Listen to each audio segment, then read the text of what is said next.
Yo, yo, what is up, everybody? Your boy E-Man from the Average Joe Sports Talk Podcast with the Midtown Brigade Week 14 Fantasy Football League recap. Yep, it is down to the last 2 weeks. One more week left in the season. As you all know, I'm officially been out. I haven't been out of so many contentions and so many different leagues in a very long time. It is very shocking.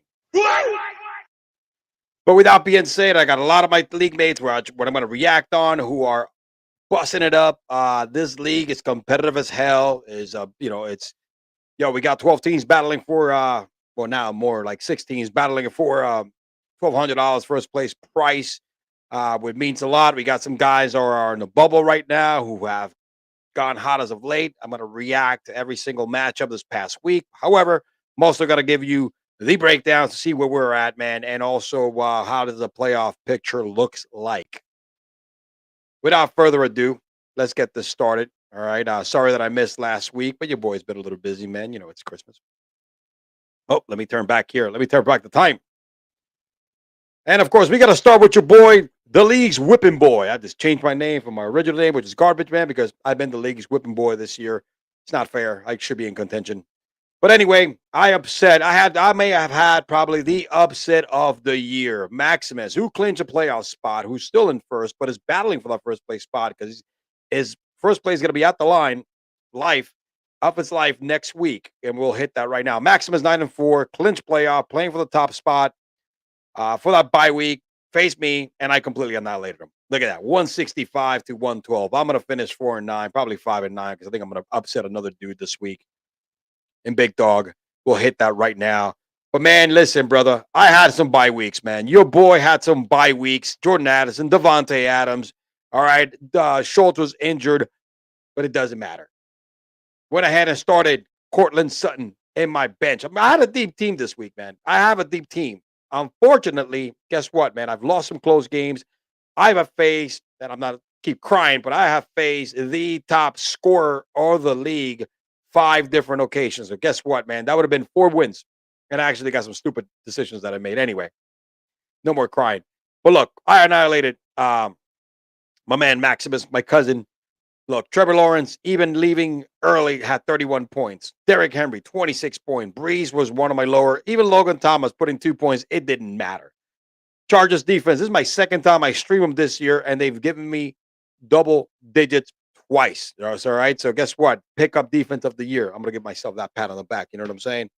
Cortland Sutton came big as one of my bench players, 16-7. Debo, huge game, proving a statement against the Eagles with 38 points. That was the story of the game. Maximus had himself some people on the bye, DJ Moore, Romeo Dobbs, but he had most of his starters. Jameer Gibbs and Bijan Robinson did not show up. All right, 10 points and 6. Alvin Kamara had a good game for him. CJ Stroud did not have projection, was under projection. Kamara, big game. So does AJ Brown, over projection, but that's it. And Joku took a dump. Bijan took a dump. His defense gave him 0 points Monday night. And Dustin Hopkins got busy. We tied up with the kicker. But again, I'm not playing for nothing. Maximus is playing for it all. And we're going to break down and predict this playoff weekend. His playoff predictions when when I hit the rest. All right. Next, here we go. New Era, another team who's 8-5 in the playoff hunt. All right. New Era to me is a team to beat. First in the Uptown division. He is coming hot as of late. This guy should probably be undefeated, but man, he really had some bad luck with matchups. But anyway, New Era. Baker Mayfield, right? As a starting quarterback, because Josh Allen was on the bench, it doesn't matter. 16 points, pedestrian, but Tony Pollard had 17. Ramondre took a dump, but Nuka, this nuts, 27, 15 over projection. Brandon Ayuk, projection. Sam Laporta, coming up from the dead, 30 freaking points. That was huge. The Dolphins defense, 16. He's rolling with those Dolphins D. Zach Moss, who he picked up, who he had on the bench, rolled deep. Great. He has the handcuff for Jonathan Taylor, who he actually drafted, but they didn't need much help. 149, pretty much. Team Bring It, defending champ, 7-6. I think he's eliminated pretty much all the playoff contention. But 20 points from Sam Howell, who I believe he had to pick up because his starting quarterback. Who's his starting quarterback? That is his starting quarterback. Holy crap! It's between him and Russell Wilson. He picked the right guy in Sam Howell. Najee took a dump. Bijan took a dump. Took a dump by Keenan Anderson. Mike Evans was the only stud of the game for defending champ, who his chances in the playoffs keep slipping and slipping. New era to me. I keep saying all year long, is the freaking team to beat. South Florida Spanish Ninjas, man, took a really, really tough L. I think he's on a 2-game losing streak. Losing right now down the stretch is not really good. Big Moondog, who kind of fell into a little rough patch of the clutching of the playoffs, came out huge. Top scorer of the week, 185, 275. He did some damage. I mean, he definitely gets that award of the, let me see here. He scored the most points. So therefore, my man is the GOAT of the week. Greatest of all time. Greatest of all time. Don't cross that line. Go. Breaking this game down, 107 by Ninjas, man. Oh, man. 10 points from Herbert and that shit show of 6-0 win against the Patriots. Javante and that shit show against Houston. Antonio Gibson actually had himself over projection, so that's always good. Amon did not show up. Lockett did not show up because it was all DK time. Travis Kelce did not score the touchdown for the first time ever since that BITC edge of Taylor Swift is on stand. He probably did score a touchdown in her pants, though, after the game. Chris Olave, decent game, over projections. Buccaneers, look, got him over projection. Matt Gay, the gayest kicker, is doing his thing.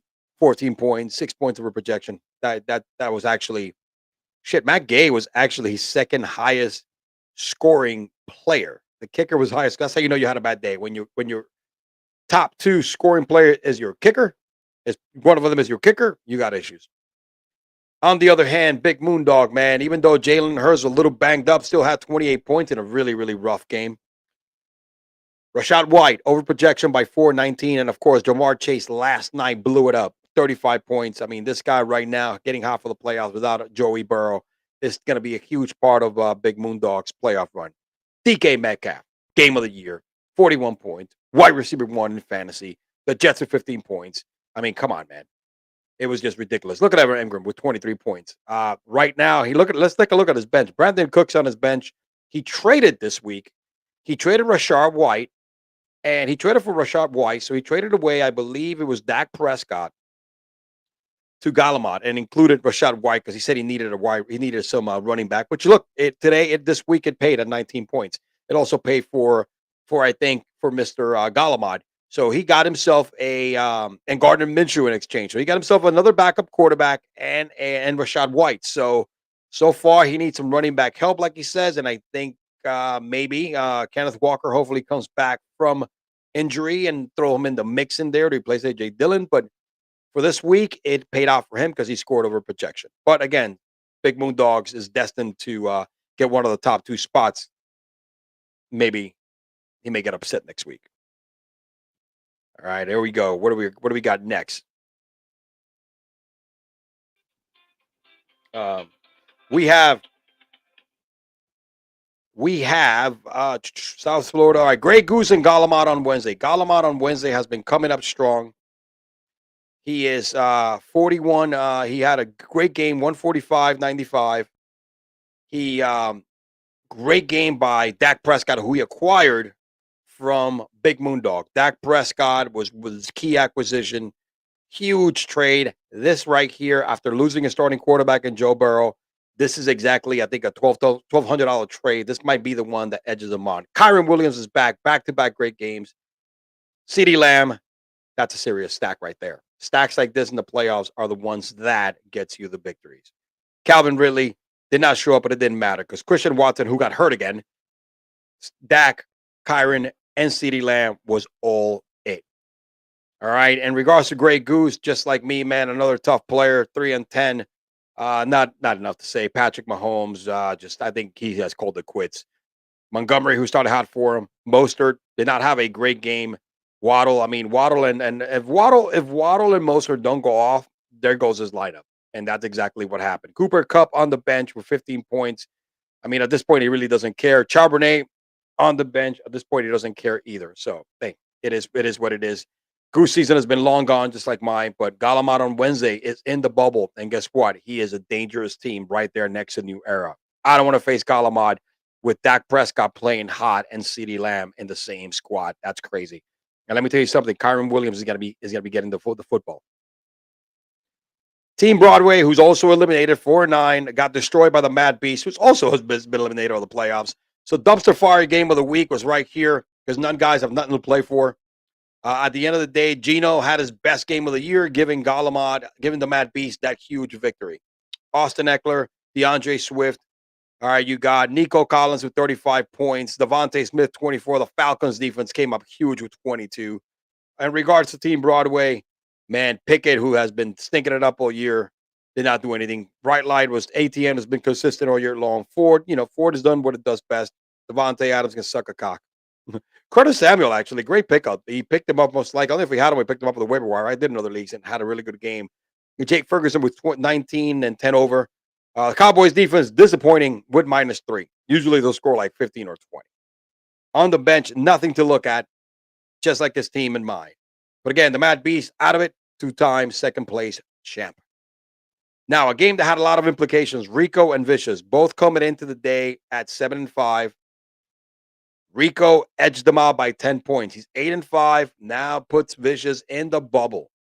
And again, it was a tough matchup, up by 10. Both quarterbacks played even, 33 by Love, 32 by Tua. We got to compare this down the line. James Conner, huge game with 23 points against old team, the Steelers. And Christian McCaffrey, 22. So right now, quarterbacks and top two running backs are matching each other. Chuba Hubbard, 23. Joe Mixon, 29. Look at this. This is like a heavyweight fight. You got Tyreek Hill with 24, Pittman with 28. This is what it went south for Team Vicious, man. Tank Dell goes out for the year. Rough outing right here. Has his first goose egg. Got one with 7 points. Now, Cade Otton had himself a goose egg himself right here with 0 points, which kind of matched that. They're still pretty even, but Firemuth at 5. Christian Kirk gets hurt for Team Vicious. I mean, he just had a bad lucky day, man. Kirk and Tank Dell going out, 2 of his top players.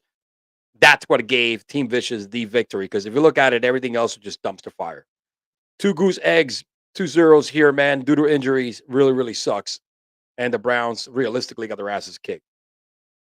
Nothing could have done on the bench. He played this game. He started his game right. He had his right players on place. Just injuries hit him and gave him the loss and delivered the victory to Mr. New York City Rico. Now, the way that stands, here's where we're at. In the bubble, we have, I think Vicious still has a chance. Team Brigade still has a chance. Let's take a look at the playoff standings here. See if we look at the playoff bracket.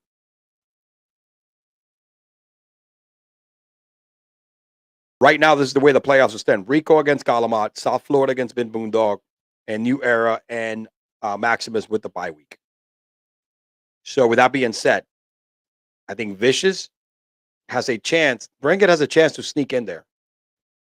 And so does Vicious. But South Ninjas has to lose. And so does Bring It for Vicious to get in. All right. And Vicious has to win. Bottom line. Same thing. Bring It has to win. Ninjas has to lose.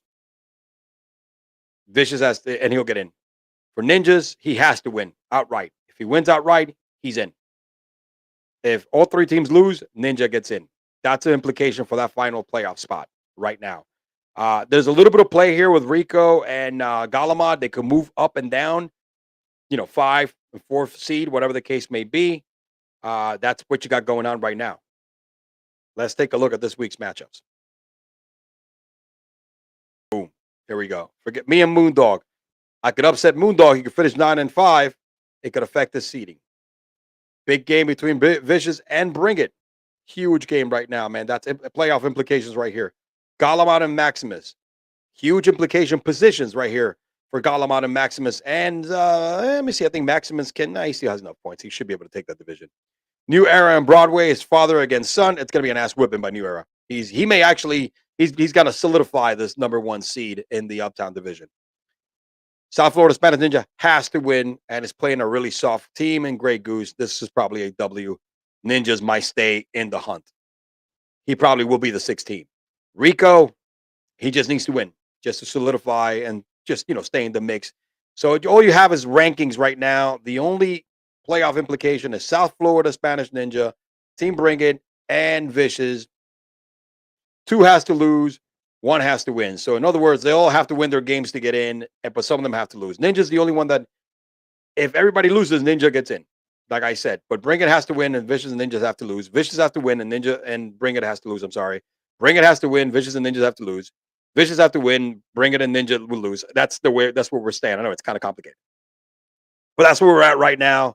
Another week. Playoffs are upon us. Your boy will be right back in next week, calling it like it is, giving this thing, doing this thing, because hey, it's fantasy football. Even though I'm out of it, I'm still gonna keep you updated on the Midtown Brigade Fantasy Football League. All right, the best fantasy football league in the world, where 12 teams are battling out for $1,200, and also bragging rights. Your boy E-Man from the Average Joe Sports Call signing out. Peace.